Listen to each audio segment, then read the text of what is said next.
And we are live. Welcome back, ladies and gentlemen. I am one of your co-hosts, Blake Ruffino. Alongside me is my counterpart and co-host, Joe DeLeone. Good evening, good sir. How are you? I'm doing great, and I've got a new reason for feeling great, Blake. I love betting on college football, and Yes. today we're going to give out our picks Yes. for week one, and Yes. those picks actually get to mean something. So I could not be in a better mood today. Yeah, you were pretty mad at me on one of my picks. Yes, I'm very upset. I'm going to explain myself, but you didn't respond to me after I told you one of my other picks that did not favor what my personal situation would be. I won't spoil those picks when we get to that segment or give anything out, but I did not appreciate you picking against a certain team. We'll just leave it at that. I did not appreciate that. Yeah, it's already happened. We're not even into week one yet. Alex, in before Blake goes SEC homer and Joe goes full OSU hater. We're all out to get you, Alex. We're all out to get you, man. We can't beat the allegations here. No, there's no allegations to be beaten because again, a show that we picked Ohio State to win a national title last year at the beginning of the playoff, at the beginning of the season.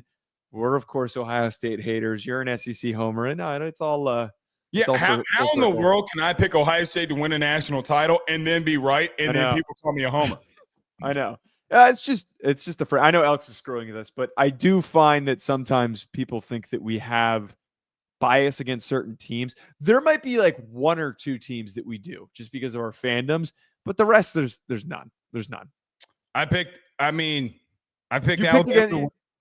Yeah, I mean you're gonna see today. It's not SEC homerism, but no. Just remember, these games that we're picking this year are against the spread. Yeah, our record's already bad. So, but to be clear though, it makes it a little bit more challenging. So we're both 1-2. We're not going to have the BS with straight picks where we're going to be like 80%. It's going to be more so. No, 50, if we're in the 30 percentile, we're going back to normal picks. Well, but here's the other part too. We're not giving out 5 of our favorite picks. We are picking the 5 most important games of the week. So that also makes it a little bit more challenging. Very, very challenging. Alex also with a $5 super chat that says thoughts on Nico going to see UCLA and Oregon play last year during the Vols bye week. Mind you lost to Arkansas the following week and you didn't play well. I mean, they were out of the door before. I mean, let's just call it, he was out of the door before he actually left. I didn't know that this had happened. This must have been recently reported on.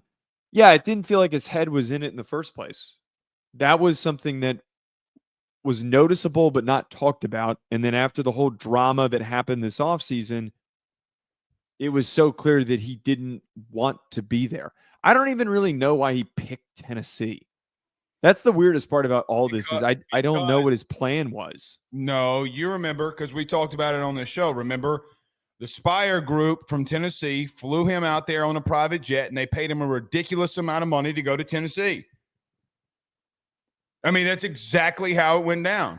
I mean, they got investigated on it, and it got taken to federal court, and the NCAA lost. I mean, that is exactly how it went down. No, I understand and remember that context, but I'm speaking on the fact that this is the problem. I know that we're in the very earliest years of NIL and revenue sharing and guys getting paid their values to play on teams and whatnot.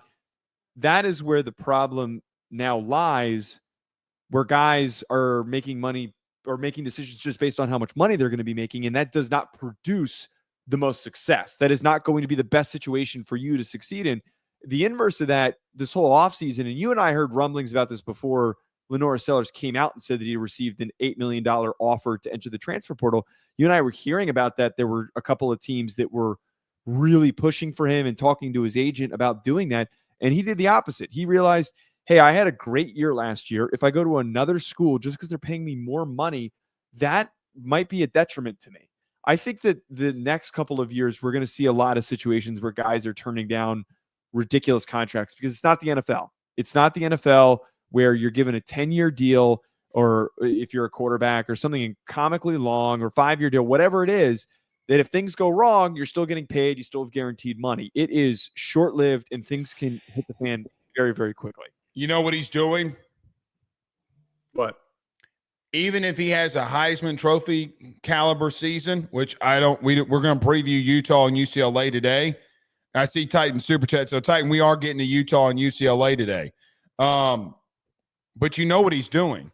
Joe, there are GMs in the NFL that won't touch this kid with a 10-foot pole. You can't go out there and the PR from him and his dad is the most atrocious thing that I've ever seen. Let's take the on-field stuff out of the equation for just a moment. Yeah. I don't care that he's got a massive arm. I don't care that he's super athletic. I don't care about all of that. I've told you this from the beginning. So this has nothing to do with like him as a player. I felt the same way about Caleb Williams, right? Like I felt the same way about Anthony Richardson. I felt the same way before I even got on a podcast. I felt the same way about Johnny Manziel.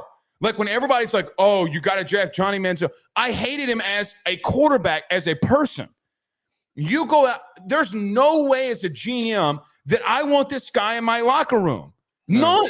No. Because you mean to tell me when you're battling for a playoff spot, you just lost to Arkansas, and you're coming out here saying I went and watched Oregon and UCLA play. Are you kidding me? I wouldn't have admitted that if I was him. I would not have. They are, with all due respect, it is the dumbest thing that you can say. Whole thing's been mishandled every step of the way. I don't know how at a certain point someone nearby doesn't step in and be like, hey, you guys should probably take a back seat. I actually almost would. I know that Nico didn't say anything at Big Ten Media Days that was really generated headlines. I wouldn't have sent him. I don't like the decision by Deshaun Foster to have sent him as the team's representative. I mean, with all due respect, though, Deshaun Foster has made himself not look great when he's at the podium. I mean, Joe, the two most clipped videos from Deshaun Foster is him mispronouncing California and him not knowing what conference he was in. I mean, with all due respect, it seems like it's a shoe that fits. And you know what? I got to be real with you. I mean, if the glove fits, they're going to run all over him. They're going to run all over him. Can't wait to talk about this game when we get to it a little bit later on in the show, because it's going to be a bit. Let's go. I am too. It's going to be a bit of a barometer for figuring out what these two teams are. But I think UCLA got worse. I really did. I think that UCLA, outside of them getting a huge upgrade at quarterback, the rest of this roster did not improve. And some of their better players left in the transfer portal. They're one of the worst rosters in the Big Ten. And they have to travel a bunch. I'm not betting on that. There's no shot. What a travesty. What a travesty. Sandman says Fox and YouTube TV kind of locked in, kind of. Well, for how long? Yeah. I mean, I'm just glad that we got it, man. I mean, listen, somebody reported, I would give credit. I don't know. I just saw this from one of the big NFL accounts. Apparently, YouTube's taking a big haircut to not charge viewers more money. Good for YouTube. If that's true. I hope it's true. If that's the case, then hey, man, good for them. Garrett Thomas has become a new YouTube member. Thank you so much, Garrett. We greatly appreciate that. Thank you, Garrett. So I'm just going to tell you, if people keep doing these memberships, we're going to put up members-only content. So that's something that we've talked about. The Discord will be finalized and set up in the next week or so. So thank you for everyone who signed up. We will have an exclusive area for everybody to chat and talk about games and whatnot. We're also going to set up the picks channel as well. So that's going to be coming in the next couple of weeks. Thank you for the early signups, because without signups, it wouldn't have been super worth it to set up. But now I know that there's an urgency and a desire by a handful of people that are already signing up. And then to what you said, if we get enough people, we will do a weekly mailbag. So those that send in super chats to us, members can send in us questions, and we will do a separate members only mailbag that will only be viewable to members. So that will be coming around the corner if we get more people signing up. Yeah, need about just a couple more. Just keep signing up. A little more than a couple more. I think the goal I want if we get 100 members to sign up, we will start doing the mailbags. That is the current goal. Okay. We need enough questions. You can. That's actually a good question, Titan. I don't know how you become a member. It says join right there on your YouTube channel. You click or on a YouTube channel, click the thing join right there, and you can become a member. Yep. Titan did say did bring up 2 of his super chats. Thank you so much for the super chats. Thank you. Give us a quick Utah, UCLA. We're going to come back to your super chat because we're going to preview that game in just a moment. But Joe, let's get to this. As Colorado has named a starting quarterback, they are going with Liberty transfer Kaidon Salter. There's been a lot made about this. A lot of people bringing up JuJu Lewis in the comments when we've broken Colorado down before. We talked about the Georgia Tech game, and a lot of people were like, "Whoa, JuJu Lewis is going to play." Per Deion's press conference today, I don't know. I kind of always felt this way that it was going to go Salter. I don't think people really know how good this kid actually is. I think that they just forget. But your thoughts on Kaidon Salter becoming officially the starting quarterback of Colorado? Yeah, first of all, it didn't really make a lot of sense for JuJu Lewis to win this quarterback job. If he was going to play, it probably would have been some sort of 2-quarterback system. And the main reason why is the fact that JuJu Lewis reclassified. He is a young freshman. He's the very rare case of a 17-year-old freshman. The history of those guys succeeding in college football isn't great. And I'm not saying that because I'm saying that JuJu Lewis won't work out. It's more of an indication. It usually takes time for guys that are that young to get physically prepared to play quarterback of all positions. Mm-hmm. I think that you give him a little bit of time. Kaidon Salter starts this year, and then eventually JuJu Lewis takes over, and he does some tremendous things. But as we said, when we did the Georgia Tech preview, when we did the Colorado preview, Colorado's success, I think, starts with Kaidon Salter. Mm-hmm. This roster is as balanced as we've seen. And I think that Salter provides a very, very underrated layer for him being as great of an athlete as he is for this team. They need to get the run game going. And the way that you get it going is with a guy who had 1,000 yards 2 years ago as a quarterback. I'm going to reiterate a statement that you had. People forgot how good Kaidon Salter was 2 years ago when Liberty had the best G5 roster in college football. He was tremendous. All of those guys left. He was the only one who stayed, and he still had quality stats, and Liberty was still a competitive, good team in their conference this past year. I think this is going to be an eye-opener this first game, and I think the rest of the season is going to be an eye-opener for the college football landscape once Salter gets going. Yeah, so look, in reference to that, and you can go on FanDuel, our good friends over at FanDuel, if you want to, and place a bet on him to be the Big 12 Player of the Year, Heisman Trophy contender. I'm not sure, Joe, if he's technically on that long list of players yet. Yeah. I'm scrolling down it right now, and I don't see him in the top 25 here. So I'll try to find that. But Castellanos in there at plus 1,500 if you want that. Ratslaff at Tulane plus 15,000, excuse me, as well. But listen, when we talk about Kaidon Salter, there are a couple of things. Number one, I do think when he came out and he could not leave Liberty because of the academic issues, not meaning academic issues in reference to him having bad grades. Because Liberty being a private school, a lot of the things wouldn't have transferred. So it hindered him until he graduated. Now that you're in a situation where, Joe, nobody got hit harder than Liberty did from the portal, more than what was around him. I think of Kennesaw State game that he played against. Joe, they had 19 drops in that game. It was almost a record. He did not have the guys around him. You talk about the run game. Joe, you go back and watch that Oregon game from when they played in the bowl game. He separated himself from some really good athletes.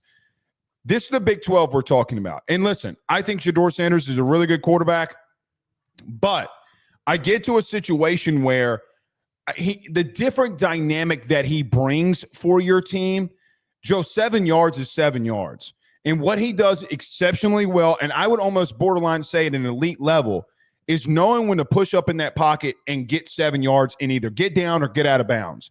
It's what he did against Oregon. I know they got blown out, but again, like 2/3 of his offense had already hit the portal. There are just so many situations where I think that this is the right decision for him. I think it's the right decision for Colorado. And I really do believe with the weapons now that he has around him, he is going to start separating himself again. I think, look, I've been very high on him. Listen, when there was a decision that Garrett Nussmeier had to make, I was begging people, very high people in that staff. And you were listening to one of the conversations in December, like, hey, if Garrett leaves, you need to look at this kid, Kaidon Salter. I mean, you heard the conversation with staff. So you look at a situation, like I am all in with him. I think for me, and this is a hot take for some, I think that he is the quarterback for me in this year's season, that he's going to climb up these draft boards because of how gifted he is. And when he does, it will be the least shocking thing for me. I don't think JuJu Lewis is ready. I think Kaidon Salter is. Which is nothing wrong with the guy not being ready. Unless you are a physical, on another physical level, like a Bryce Underwood, a DJ Lagway, a Trevor Lawrence, a Dylan Raiola, unless you're one of those rare guys, you shouldn't play. A 17-year-old shouldn't play either. Because when you're that young and you go out there and you're even if you're just a little bit not ready, it can really destroy a player's confidence, a quarterback's confidence, especially. The other thing that I liked about this, I was reading an article that had referenced early on in his time when he got to Colorado, Salter had no expectation of starting. His mentality going into this was that he knew that he had to earn the starting job. And I thought that was just incredible to me to hear a young man. I think a lot of people also maybe overreacted to some comments he made at Big 12 Media Days where the opposite was happening, where he was talking about how he believes he's one of the best quarterbacks in the country and he wants to prove a lot of people wrong. I think that version of him where he did not immediately assume that he was going to start is really commendable. And I think that it's true leadership that it's going to show up for him as a quarterback and for this team. I really think that means something to me, that you are one of the most gifted athletes in the country and you don't expect to start. And you're going to be huge for this team and you don't expect to start. I think that really, really, really will resonate with this team. And look, we've said this a couple of times. We think it's the best Colorado roster that they've had. And look, that's with a Heisman Trophy winner. But I think overall in the trenches especially, they'll be a lot better. All right. Yeah. Joe, let's get to this. Everybody do us a favor. Hit the like and share to all those groups if you're on Facebook and to all those social media pages. You're watching us, listening to us on YouTube. Like, subscribe, notification bell, wherever you listen to podcasts. Rate, review, and subscribe. Joe, before we get to this UCLA and Utah preview, there was some news that happened yesterday that we need to get to. Josh Heupel has gotten an extension from the University of Tennessee that will run into the year of 2030. The most consistent that Tennessee has been over the last 2 decades has been under head coach Josh Heupel. Your thoughts on him getting an extension at Tennessee? Yeah, this is one of the most warranted extensions that we've had happen for a coach in the past couple of years. There's been a couple questionable ones, like the Brent Venables one, but Heupel has completely earned this. I know it's not exactly like your big, grand, massive extension with a huge deal that puts him in the top 3 of coaches, but to have this continue to expand through 2030, I think shows, one, the school's commitment to Heupel, and 2, the vision for what he's done to this team. I think some people forget how bad Tennessee was for a stretch. Right. Late 2000s, 2010s, they were not a good team. They were not. It was cycling in and out coaches. He is the second highest winning percentage coach at Tennessee in the last 5 decades. Is it Philip Fulmer, number 1? I didn't check that, okay, but I believe that is the correct answer. The other part about this that I think is pretty nuts too, I think that we discount who he is as a coach. And what I mean by that is we just automatically assume that Heupel has been this high-flying, schematic, passing first coach that has not generated enough balance. The reason why this team has gotten better is on both sides of the ball. They've been tremendous. They have been one of the best teams in run defense over the last couple of years. In the last 2 seasons, they've led the SEC in rushing. In 2021, they were in second. In 2022, they were 6th in the SEC in rushing, but they led all of college football in total offense.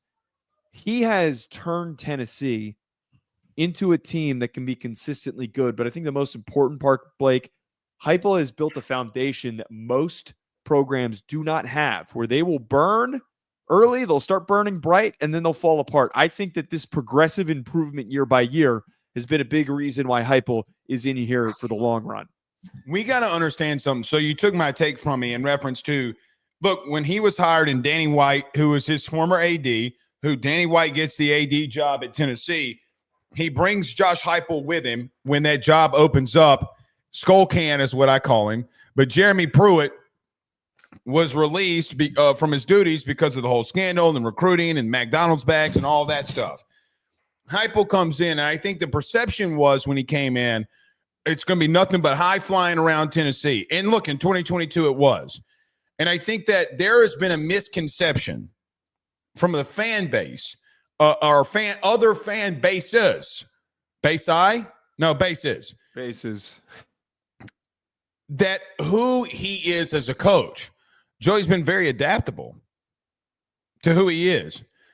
Joe, his quarterback stunk a lot last year. And I'm not trying to make fun of Nico and go down that rabbit hole and get Tennessee fans all fired up because he stunk. He stunk. They ran the football and got to a playoff.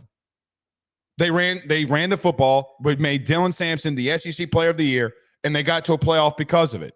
You beat Alabama because you're really tough defensively, and you built a culture from within. Listen, I know Heupel's had his issues and had his moments. The whole Boo Carter situation this whole offseason. Then you had the Nico thing, and a lot of people have questioned the culture of what's been going on. But, Joe, they're not putting up with your shit. And I think that, listen, it took a lot to get Boo Carter back in here. And we're going to see this weekend what really happens with Boo Carter at safety. I think when you get in situations, I've seen this firsthand. I've lived it. When a team has been bad for so long and you got to rebuild, and you got a guy like Heupel that comes and knocks on the door. They've been better in recruiting. They've been better at going and getting top-end dudes. They got Faison Brandon, the quarterback, committed. Joe, they've been really good at building from within. Now, that does not mean that this season's going to go well for them because they got put in a very tricky spot. And the very tricky spot that they got put in was because Nico and his dad did some really shady things. Let's just call it what it is. Yeah. So you get to a situation where, Joe, we all thought this was going to be offense. A lot of us thought that this was going to be the Lincoln Riley of the SEC, where you're nothing but offense and defense goes to the back burner. No, it's been defense on the front burner, and they've been trying to figure out some quarterback situations post Hendon Hooker. When he gets that figured out, they're going to be high flying because, Joe, they might not have the overall number one recruiting class every year. But what they have done better than most teams around the country, they've scouted well, they've identified well, and they've developed well. And that's why they've taken such big leaps defensively and why this is so good for Tennessee. He's been the most consistent. Let's call it what he has been the most consistent. He has brought Tennessee back to some relevancy. I know a lot of people will snark, well, what has he done?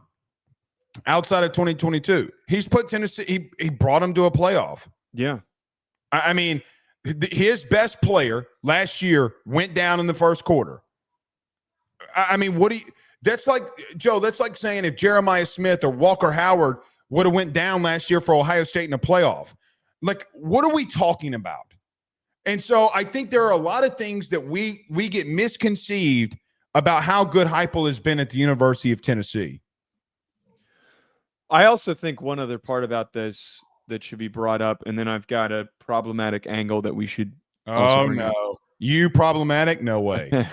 Hey, settle down. I think that he deserves tremendous credit, too, for how he handled the Nico situation because I think a lot of coaches would not have known how to navigate that. I think that it was such a unique and also just batshit spot to be in that your star quarterback that you thought was a building block for your program was locked in and ready to go. Nobody expects a guy to try to renegotiate in the middle of the spring for him. And we talked about this when this all happened.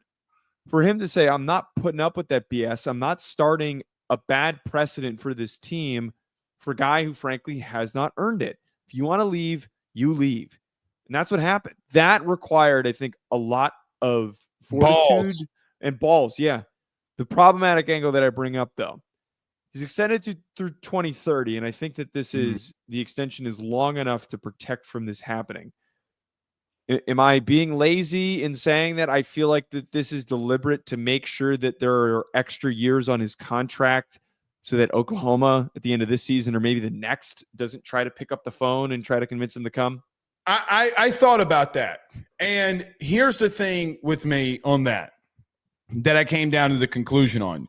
Yes, I think that that's a part of it, but I also think it's a part of we got to look at Josh Heupel's career and situation. He wins at Oklahoma as a quarterback. He becomes their OC and gets fired. Okay? It was a big deal. Heupel going back to Oklahoma, and he beats him. I don't think he's leaving Danny White. And I don't know how you don't. Joe, if I would have told you 5 years ago that Tennessee, even in an extended playoff, would have gotten to an extension of a playoff in 12 teams, that they would have gotten a playoff, you would have laughed. They were 6-6. They were 6-6. They were a dumpster fire. They were losing to Vanderbilt. Bad Vanderbilt. Diego Pavialis Vanderbilt. At home. Okay, so I think there's two folds of this. You got to extend him, right? Like, I mean, these contracts for coaches are getting ridiculous, okay? It's a 5-year contract. We've talked about this a lot. Joe, in today's world, you can't have a contract and it's not at minimum a 4-year deal. You can't, because recruiting is recruiting is recruiting is recruiting. You got to show faith. However,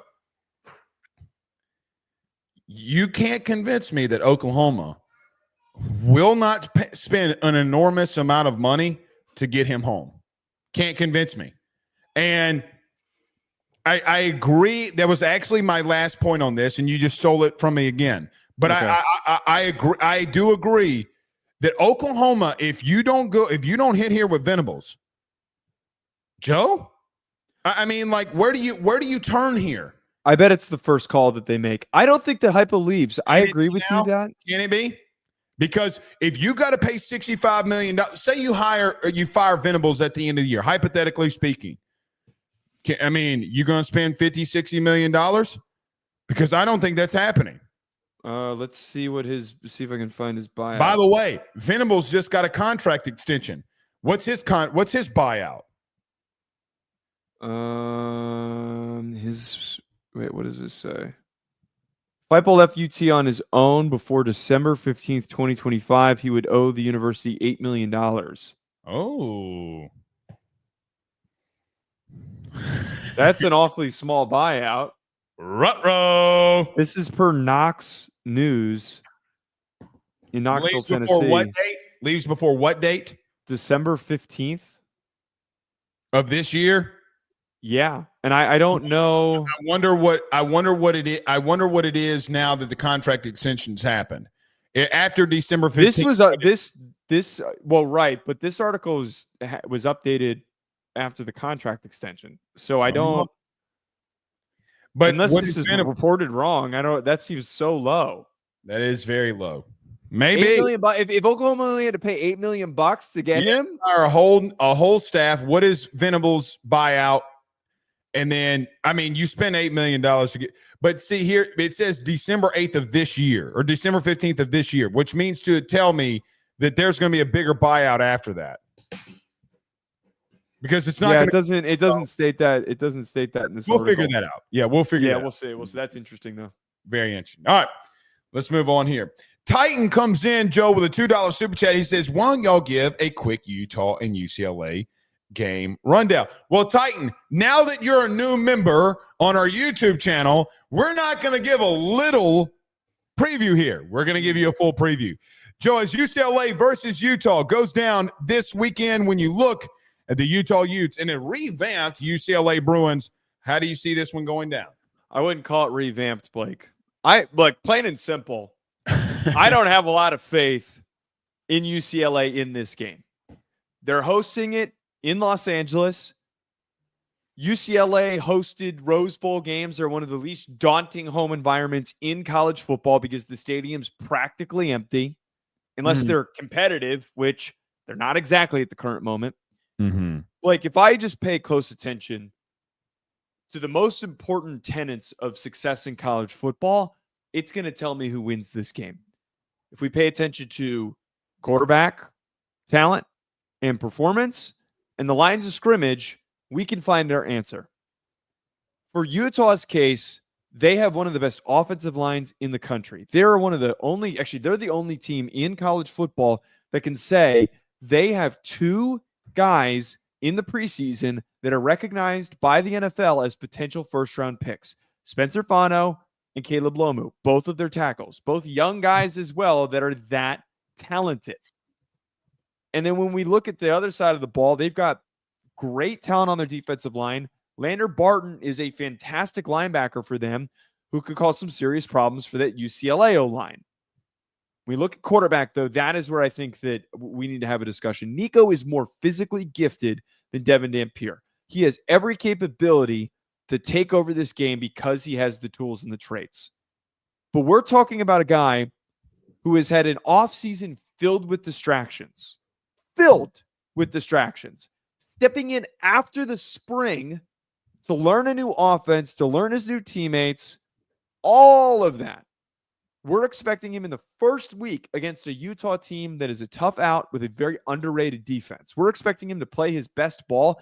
He needs to do great things for this team to win. He needs to play well above average every single game for them to win. That's a big ask for a guy who was awfully timid last year in a completely new setting. I really think Devon Dampier is going to open some eyes in college football this year. He is like John Mateer light. Quite literally, he's the small version of John Mateer. Great athlete, comes in with his offensive coordinator from New Mexico, a little bit turnover prone, but he can really, really run. I have a lot of faith in this Utah team, man. I think that they're going to win. All right, hold on. I was with you on everything, and I'm still with you. Okay. Until you said a little turnover prone. He ain't a little turnover prone. All right, he's turnover prone. He's turnover prone. He's been turnover prone. However, Devon Dampier had 19 rushing touchdowns last year, and he was electric. He is electric. What does Utah want to do? Run the football and play really good defensively. Yep. Joe, I think Utah, listen, I don't give you a lot of credit, at least not publicly. I do it behind closed doors so nobody knows. You put me on this Utah team and what they could be doing early in the preseason, and you talked about their offensive line. You talked about Dampier. And listen, there is a concern for me because I think the last 2 years with the quarterback position at Utah, it's just been atrocious. The turnovers have been way too much. You try to bring back Cam Rising, Joe, he can't go. And we talked about that a lot last offseason. I think that everybody and their mama has forgotten how a Kyle Whittingham team is built. I think they're going to be very physical up front. I agree with all of your draft assessments. And when you've talked about their offensive line, you've talked about their talent, Joe, I really and truthfully, I think both of the tackles, the way that when you clipped both of them, I think it was a tackle or guard, I can't remember, they maul. They maul. They push human beings.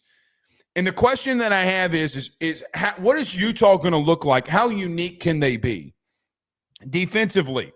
When you look at them as a whole, Joe, they're bringing back, oh, well, there's one senior. There's another senior. Oh, wait, you got 11 starters. You got 10 seniors. They're bringing back everybody. Can they develop more and be better? I don't think defensively they were bad at all defensively. They just couldn't do anything offensively to get some things moving. But you talked about Spencer Fano. You talked about Lemieux. Joe, I think Kump in the middle, Jaron Kump, that's the center. Even in watching some of the stuff that you clipped, Joe, I'm gonna go ahead and throw this on to you. All right, the way that he gets to the second level, I think is really good too. The bottom line for me is in this one, I think Utah just goes in there and punches everybody in the mouth and says we're back. Your point about UCLA is very critical to me. I don't know if they are up for the physicality after everything that they lost and everything they lost in the portal for them to be able to hang on through 4 quarters in the physical nature that Utah can deliver for them. I am very high since you brought it up. I think halfway through the offseason, this Utah team can give a lot of teams a lot of problems based off of what they do. Dampier, the last point I'd make here. Dampier, he's a hell of an athlete. And quite honestly, I don't think Nico is going to be able to deliver a victory for them, and it's why I would go Utah. By the way, on FanDuel, Utah is favored -5.5. Also on FanDuel, the over-under is set at 51.5. So for anyone who wants to place a bet on that on FanDuel, I lean, and this isn't one of our picks, which that's going to be the next segment. I definitely lean Utah to cover. I think that you and I are on the same page here. And a lot of the reason why we're on the same page is because it's just so many simple principles when we talk about football games. This game to me feels like a no-brainer. I don't want to overthink this. And I know this becomes one of those situations where if UCLA does win, you get the UCLA fans, if they exist, piling in and being all show-offy and saying, you said it was a no-brainer, you said it was a guarantee. It would be an aberration for UCLA to win. It would be so unexpected. I would love to find somebody out there on the in the picks market, somebody who gives out betting picks, somebody who gives out college football analysis that is picking UCLA, because this UCLA team has way more question marks than most teams do in the country. I don't feel confident with this roster coming back. I think Deshaun Foster's a fine coach, and he showed an ability to tap into his team in a couple of games where they were completely counted out. But when you need to take a step in year 2, you got to bring in some big name guys. You got to bring in some athletes. At least Clark Lee went and brought in and got creative, going and getting Diego Pavia and having and Eli Stowers and having this very unique layer to attacking SEC teams. Right. You got Nico because he fell into your lap. It's not like there was any strategic recruiting that went into going and getting Nico. And the timeline of getting him ready is incredibly short. The only thing that I will give is I love Tino Sinceri, who's the offensive coordinator who came over from Indiana, who was a co-OC and not the play caller last year for Indiana. I think, and I have heard, that he is very highly regarded across college football. So there's a chance that Nico throws for a ton of yards and has a good game. But I think that would be two. That's right. Their receiver room's not. They lost Sturdivant, who's right. I mean, Florida. Their wide receiver room got absolutely abused from the portal. I mean, to whomst. I mean, you get to a play. I get what you're saying. Look, here's the counteract to that in reference to UCLA. What the point you're trying to make here? There is still a crap load of potential with Nico Iamaleava. A lot. What Nico can do for himself is put that all to bed. He can go out there and put it all to bed against a really solid defense. Joe, the offseason came with this from his camp. I don't think that you gave us the offensive line and receivers at Tennessee to be able to excel what we're doing. Brother, and you think the Big Ten and a team like Utah with the talent that you have at UCLA is going to do that for you? You know what? You might shock some of the college football world and beat Utah. You're in the Big Ten, dog. No way. So he still with all of that being said, he still has the athletic ability. Joe, he can get out the pocket. He can run. He's got a massive arm. He can make a lot of big throws if he works on the mechanics. He's still a very good player. I know we don't want to talk about that because of everything that happened in the offseason. If they win, here's the truth. Go be Superman. Go put on your cape, because there's not enough around you right now where you could say, hey, there's a lot of areas that Utah can win here. I'm just so curious to see how he plays. That's like the last bit with me. I'm just curious. Me too. Does he come and improve everybody wrong? There's a legitimate chance for him to do so, or is this going to be the start of a very rocky road for him at UCLA? Well, I mean, I'm just in a spot where, listen, I think when you evaluate teams, or at least this is what I try to do. Let me not speak for everybody because I can't. Yeah. This is what I try to do. Let's take all the BS and throw it aside for a second. Does this kid have a big arm? Can he be more accurate? Is he mobile? Can he push up in the pocket and make plays? Joe, I got to be real with you, and let's just call it what it is. It's not like that he wasn't and didn't present a physicality when there weren't a lot of things around him at Tennessee. I mean, Joe, they were 7 points down at half. 7. He got his helmet cracked, and they kept running the football with him. And, Joe, I get it. Maybe he broke at the end there. It's not his style. But there is still enough talent there. When you got a quarterback that can make plays, you can be in any game. And I don't want to take that away from him. As much as people would want to take that away from him. Right. He's physically gifted enough for him to take over a game is what I kind of said. But the thing with it's just a hard you would need to be on another level, like cerebral. Jesus, I can't talk. You would need to be on another cerebral level in order to be able to adapt that quickly to a new system in that short of period of time. And he can be. And he can be. I mean, Joe, this time last year, people were asking if he's going to be a sleeper Heisman contender. I mean, the reason you said that was because, and listen, before we say anything, I've seen first-year starters go 4 weeks without a touchdown pass. I've seen Jaden Daniels complete 3 passes versus Auburn. And then the second year as a starter go absolutely nuclear. Now, those guys had Jamar Chase, Justin Jefferson, Malik Neighbors, and Brian Thomas. Right, so it's different. Right. However, I don't think Joe Burrow or Jane Daniels needed – they were going to do what they were going to do. That kid, if he has that level of ability, how hard did he work in the offseason will be a big question here. All right. Yep. Joe, it is week 1. It is a Wednesday. Yes. And you know what that means. Our picks for week 1 are here. They are presented by our good friends over at FanDuel. Go over there today to sign up. But as it being week 1, the top 5 games in college football, which we are going to do this every week, we are picking the 5 toughest games, and we are going to pick our teams. When we look at the teams, let's start here. Ohio State versus Texas. Ohio State a favorite at -2.5 at FanDuel. We're both going with the University of Texas. I have actually been giving out on the guest spots that I've done this week and also the last couple weeks. I'm taking Texas money line. I don't think that when you're in the situation with a 2.5 point hook in that spot, I don't think it's really worth placing them to cover that 2.5 point spread. Take a money line, get the plus odds. I like Texas for a lot of things that we talked about in the preview. You have the deeper defensive line, which I'm kind of stunned by Ohio State fans arguing that their interior defensive line depth is better. That was all in our comments. It was a talking point after the spring about how the coaching staff wanted to get better talent on the interior of their defensive line. Ryan Day really brought it up 2 weeks ago in his press conference. Right.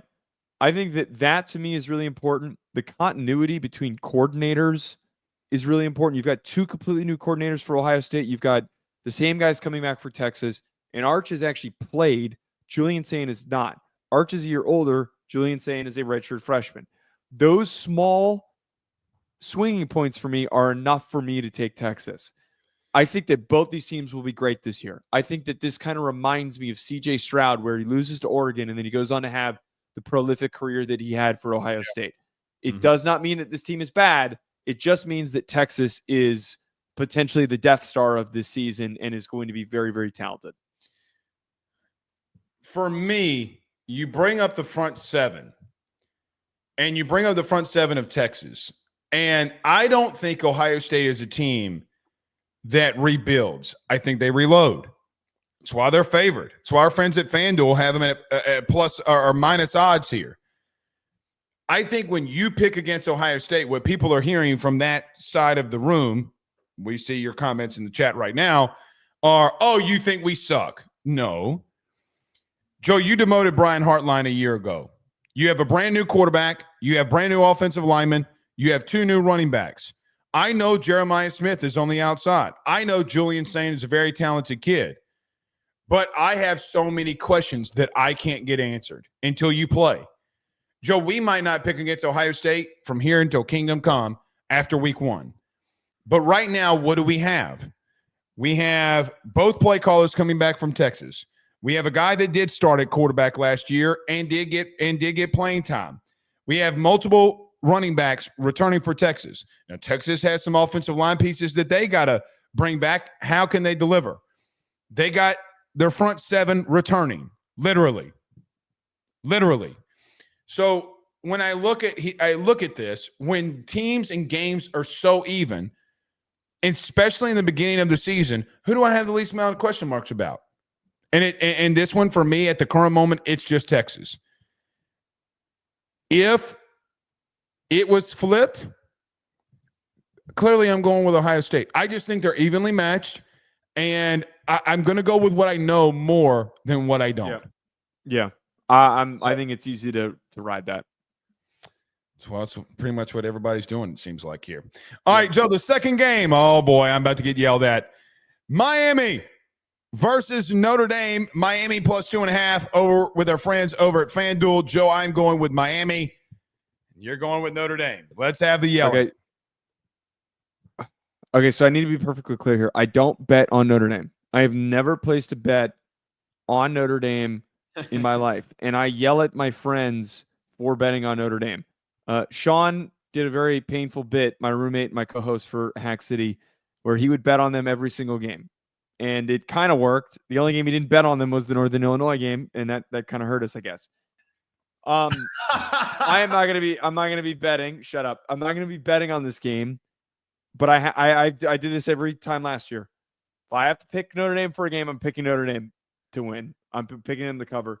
Just the simple analysis concept. The secondary rebuild for Miami is a lot to ask for. Mm-hmm.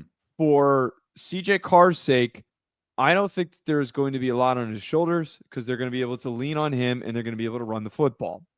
And then lastly, I think that going up against this secondary for Notre Dame, which is known for having lockdown coverage, for shutting down opposing receiver groups, probably won't happen against Miami. But I think that there's a chance that Carson Beck does turn the ball over. And a turnover, I think, cannot take them out of the game, but gives Notre Dame an edge because they are the kings of time control and slowing the game down. Those to me are the biggest edges and why I would pick Notre Dame. All right. I'm going to say something, and you're going to get mad. Probably. But it's just what I think. I'm not trolling you. I'm not trying to make you mad, but I don't believe you. I really am. I'm really not. I swear to God. Joe, it comes down to one simple thing for me. I know Carson Beck had a lot of turnovers last year and didn't play good. He's coming off a big elbow injury. I get it. Joe, I gotta see this offense with CJ Carr. I gotta see it. And there's a very strong chance that Notre Dame comes out here and they run the football right down Miami's throat. There's a very strong chance. And you've been telling me this all offseason that the wide receiver room is taking a step and that CJ Carr just goes out there and balls. I'm going to tell you where I turn my pick. Marcus Freeman this week, when asked about the quarterback battle and quarterback situation, and he was a little cagey. I just have got to see CJ Carr in this offense. Go ahead. Kirby Smart hasn't even named Gunnar Stockton the starting quarterback. He literally did 2 weeks ago. No, he hasn't named him. He literally in the press conference said that Gunner's been running with the first team guys. But he hasn't publicly stated, and that's Kirby Smart. But this is my point. Though, caginess by a head coach doesn't mean anything to me. You haven't won 2 national titles. You don't get that benefit of the doubt. Why was he cagey? In what way was he cagey that you are this motivated enough to pick? Because I have multiple reporters at practice talking about interceptions. And listen, I don't give a shit what you tell me. I've been to them. When you are doing shit in practice, it's going to translate in a game. I don't give a shit what you tell me. I've been there. I've lived it. So when I have multiple people coming from your beat, not your beat, but that beat, telling me, hey, the reason it's going back and forth is because guys having a bad day, guys having a good day. Okay, this kid's going to be really good. Everybody believes that CJ Carr is going to be really good. It's his first start. And I have a dude who's been in the fire in a lot of situations. And quite honestly, I think that Miami and that front and that offensive line is actually going to change some things up. I think they're going to run the football. And I do not know if CJ Carr right now can make the play when you need him to. I don't know. I'm not going to fight you on this because we have 3 more picks that we got to get through by the end of the show. The only thing I will say, I think it means more about how good the secondary is that they were causing problems for both quarterbacks. I think that fire that they've been through will help prepare we obviously know it's Carr now, but will help prepare Carr for this first week. I don't know, dude. I mean, I get it, but I don't agree. There's no difference in us. You're a Notre Dame guy. There's no difference in you saying that, look, man, I don't know what I'm getting from Julian saying, from me coming out here saying I have no idea what I'm getting. But I just talked about when I talked about I don't know what I'm getting from Julian saying wasn't the point. The point was Julian saying still really gifted, and I think he's going to go on to be a great quarterback. That was the point. I'm more so saying, but I'm no. There's no true. I'm more so saying that picking between potentially 2 of the best quarterbacks in college football this season between Julian Sain and Arch Manning, I have to pick who's going to play better in the game. I am picking Arch Manning, and I'm picking Carson Beck. Okay, well, if Carson Beck could play better than CJ Carr and still lose the game, I think they're going to win it. All right, well, let's get to the next one. All right. Down goes Notre Dame. I couldn't even hold it together. Baylor +2.5 versus Auburn. Joe, both of us going with the Tigers here. I'm super focused for me, as I said in the preview yesterday. Lines of scrimmage are so important to me. There is such a gap between the talent on the Baylor offensive line and the talent on the Auburn offensive line. Baylor offensive line's fine. It's got some decent players. Dave Rand is a good coach. We've got Connor Lew, who's the best center in the country. We have Xavier Chaplin, who's a top 10 offensive tackle in the country. And we have Keldrick Falk, who's a top 3 defensive end in college football. That stuff shows up. That, to me, when you've got an SEC versus Big 12 battle, you need to have evenness in talent. And while there's explosiveness in the offense, and Sawyer Robertson's the better quarterback, I got to go with the beef up front. I agree. I completely agree. I will tell you, if there's a game this weekend that I just will not bet, it's on Friday. I will not bet. I'm betting the shit out of this. This is my favorite pick of the week. I'm my best bet of the week. I'm the complete opposite with you. No, you know why? You know why? I've literally saw New Mexico and Cal walk their happy asses into Auburn and whip that ass. I think it's gonna be different this year. It's very different. It very well may be. Well, it very well. They had the same talented roster defensively they had a season ago. Yeah, but it's a year older. All these guys are coming back. That to me is value, though. You're bringing back all those guys, and all those players are going to contribute. They had 10 turnovers in those 2 games versus Cal and New Mexico. 10. Wait, but so those were offensive issues. I know, but defense didn't win them the game. I know, New Mexico and Cal. Defense wasn't the liability for them. They had a very underrated defense last season, and a lot of those guys came back. They did, and they still lost to Cal. That was an issue. Fernando Mendoza went up in there and beat that ass.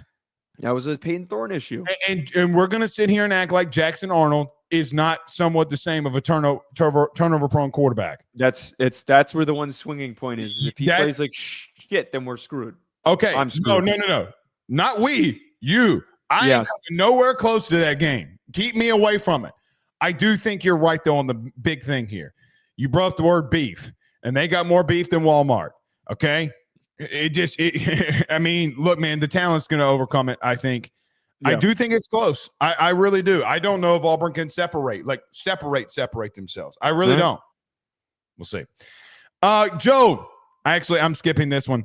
Florida State versus, you have Auburn. It's Alabama, but Florida State plus 13.5 versus Alabama. Tim Keenan not going to play for Alabama. We're both I'm going with the Tide plus the points. You're going with the Tide, but Florida State plus the points. Yeah, I think that Alabama is going to win. But the only reason why I'm taking Florida State to cover is that the line is so big that I'd rather kind of bank off of them backdoor covering, them putting up points at the very end of the game, something. We're talking about a 2-touchdown victory.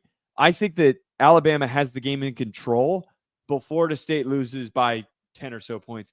It's just too much capability for a fourth quarter big play from Castellanos or Deuce Robinson when everybody thinks the game is over. I don't like to bet on a game like this and bet in favor of a team like Alabama that's that big of a favorite. So I'm going to take Florida State to cover. Joe, they're going to cover by halftime. Well, just because they cover by halftime doesn't mean they don't. Okay, they're going to double cover then in the second half. I have no faith in Florida State whatsoever. All right. Zero. All right. Let's get to the last one here. Joe, Clemson plus 3.5 versus Clemson. Minus 3.5. Oh my God, I completely screwed up this. We need a production assistant, man. I am awful at making graphics. Clemson minus 3.5 versus LSU. We're both going with Clemson. Yeah, because apparently Clemson's playing themselves. I am taking Clemson for the main reason of LSU resetting on their offensive line. There are so many guys that left to go to the NFL, and I think that continuity is going to mean something. I think that the talent on Clemson's defensive line is going to show up just in like one late game situation is all it takes. One late game situation for them to win by 4 points or a touchdown or something along those lines. I think that LSU is a legitimate shot of winning this game, and I wouldn't be surprised if I'm wrong here, but my lean is on Clemson because of that specific matchup. I'm sorry. Well, the LSU fans should be happy because every time I pick against LSU, they win. I'm going with Clemson at plus 3.5 because let me tell you how this game's going to come down. Fourth quarter with a minute to go, Garrett Nussmeier leads LSU into field goal range. And the Tigers win 34-31. The line is 3.5. Give me LSU plus 3. But you can't because it's 3.5. So I got to go Clemson. I'm taking the Tigers. Give me. I'm just picking to win 34-31. You're picking LSU to win 34-31. Clemson's favorite. Clemson's the favorite. Oh, wait. Clemson's 3.5 point favorite. Yeah, but if LSU wins by 3, then oh shit, I messed that up. Yeah, Clemson doesn't cover. So you're picking Clemson. You're picking LSU to win. I thought I outmaneuvered you. I'll no, you didn't. No. Keep it the same. Because you don't want to jinx it. Is that what that is? Yeah, I don't want to jinx it. All right, here's the God's honest truth.